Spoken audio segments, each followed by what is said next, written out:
So, for those of you who didn't know, when I first started selling cars, I was pretty bad at it. And I mean, there are plenty of people that know that. But yeah, when I first started, absolutely terrible. I was so bad they took me off the sales team.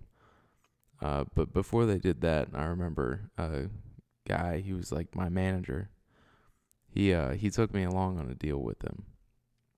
And he pretty much had the thing set up. The guy was coming in from out of state, so it was pretty much a done deal. And he let me pretty much follow along. Made me feel like I sold a car, basically. It was sold before the guy even showed up. Uh, and yeah, it was just kind of a weird feeling. We'd go on the ride. The guy's like, "Don't tell your boss, but I mean, you got a car deal, man. Like, you're new, so I'm glad I got with you." I don't know, the whole thing. I remember that was the first day I'd had off in like 20 days. I hadn't sold a car yet, so this is the first one. That first day off, and I remember sitting on the front porch hanging out with my buddy, my roommate. I remember being so excited to go back to work and try and sell another car. Of course, that never happened. I sucked. So they took me off the sales team, and I was on the phones, cold calling customers and setting appointments. But I was really, really good at that. There was another sales manager who saw how good I was at it. And the way they get paid, pretty much if they have to interact with a customer, if they get a handshake and close the deal, then that's how they get their credit, right? So this particular manager, this guy, he was foreign, thick accent. He was a total asshole, but I'll give him a pass because cultural differences and whatnot. But anyway, I don't know. He made a lot of gay jokes. He liked to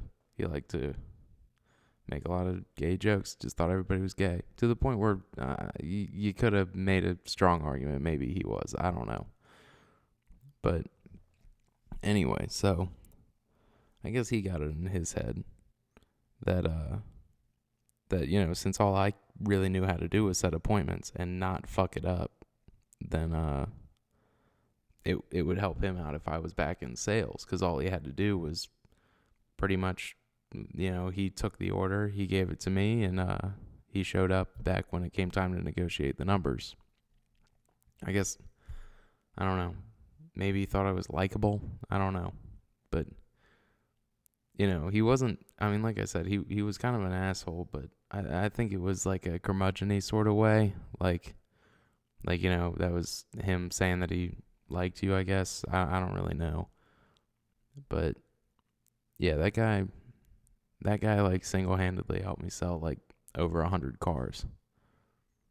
I remember my first day back, because he and the manager that set me up with the initial deal, they got me set up to get back in sales. And man, good thing they did, because I was making money. But I remember I broke my wrist. I just cashed like my big check. It was like the first out of training, like straight commission check. And I was on the way back from the bank on my motorcycle. This dude pulled a U-turn in front of me and I broke my wrist. So I'm out for 3 weeks and I am super stoked to get back to work and sell some cars. Like, I knew I could crush it. I knew it. I knew I could. But that first day back, first customer I had, it was late in the evening. And these people, I mean, the same thing everybody says, yeah, we're just looking. And while this guy, as much of an asshole as he was, it was important to him that I sold a car to my first customer when I got back. So that way I could get back on a roll again. And I mean, they took a real loser deal to make it happen for me. Like, I mean, I'm talking, if you look at the bell curve on TrueCar, these guys were the farthest to the left. Like, that was what they paid for the car. And, I didn't feel good about it. I thought of myself as a real salesperson. So giving somebody a price they can't refuse that's not selling a car. I mean, at a certain point. And I mean, I'll say that now, I don't feel bad about it, but I do feel bad that I said that at the dealership, because the GM heard me say that. Heard me say that about this guy who helped me sell over 100 cars. Easily over 100 cars. I'm not exaggerating on that figure. It had to have been over 100. Now, I'm not saying over 150. It was probably less than 120, but it was over 100 cars he helped me sell. And, yeah. So that didn't help. So he did exactly what you should do in that situation. He confronted me about it. He called me a piece of shit and told me that he looked forward to watching me flounder and never be able to sell a car by myself. So you know what I did? I sold more cars without him that next month, with more gross too. I think every deal I had that month was like a gross deal, except for like a couple of them. And gross isn't like nasty. Gross means that like there was a lot of profit, like actual profit, not where you have to fudge the numbers with kickbacks and this and that. Like it was real profit off of selling the cars. I crushed it that month. I know I made over like $8,000, maybe $9,000 like that month. And it was the last day of that month. I think that month ended on a Saturday, if I remember right. It was like a Friday or a Saturday. It was busy during the day, but it had slowed down in the evening. And the foreign guy, the sales manager, he's getting on the elevator. And, obviously I'd been kind of avoiding him. I think he'd been avoiding me too. But he told me, hey, ride up the elevator with me. So I hop on. I don't really say anything.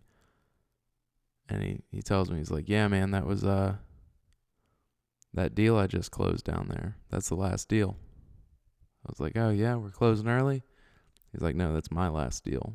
That's my last deal here. They fired me. I literally didn't say anything. I started trying to figure out what to say. I couldn't say anything. And he said to me again, he's like, they fired me because of what you said. That was it. I actually, no, I did see him once since then. He wasn't a dick. He didn't, like, hit me. I, like, ran into him at a bar. And he saw me. I said, hey. I wasn't even thinking about it. I was like, oh, hey, man, what's up? And he just kind of, I don't even think he said anything. He made, like, and then, like, kind of kicked his chin back a little bit. And that was it. Made it pretty clear. He had nothing left to say to me. Can't say I really blame him.